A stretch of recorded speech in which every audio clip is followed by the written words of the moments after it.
Assalamualaikum warahmatullahi taala wabarakatuh.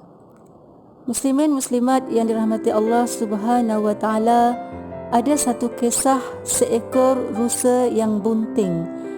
Satu hari ketika hampir-hampir detik kelahirannya, rusa ini pergi ke satu tempat yang jauh di pinggir hutan yang berdekatan dengan sebuah sungai.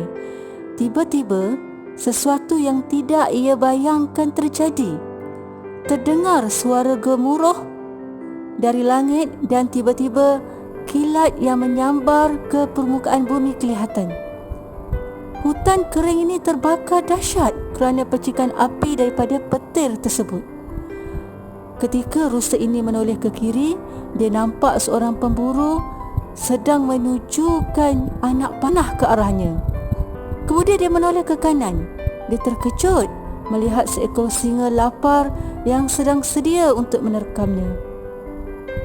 Maka rusa ini tiada pilihan selain yang pertama, sama ada dia mati dimakan singa, ataupun dia mungkin mati terkena panah, ataupun dia mungkin mati kerana terbakar, ataupun mungkin dia mati kerana tenggelam di dalam sungai ketika melarikan diri.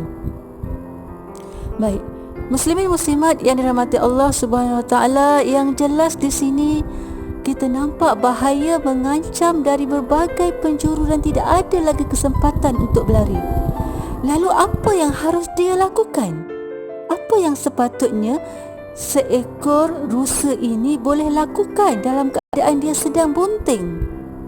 Adakah dia perlu bersedih dan merintih, menangis dan menjerit, atau dia harus berlari sementara keadaannya yang begitu lemah, ataupun dia harus menyerah pada keadaan?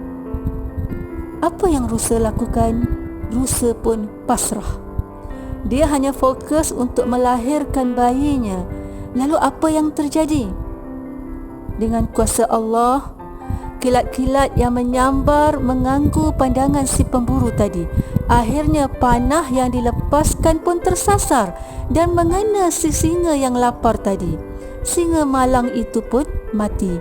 Tiba-tiba hujan pula datang begitu deras dan memadamkan kebakaran di hutan tersebut.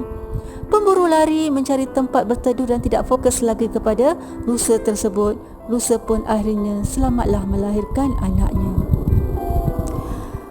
Teman-teman yang dirahmati Allah, segala kesulitan menyerbu dari segala arah. Masalah datang bertubi-tubi seakan-akan tak memberi kita kesempatan pun untuk bernafas lega. Ada masalah di tempat kerja, ada masalah di rumah, masalah di jalan raya, masalah dengan anak-anak. Seolah-olah kita tak mampu lagi nak berbuat apa-apa. Lalu apa yang harus kita lakukan? Jadilah seperti rusa.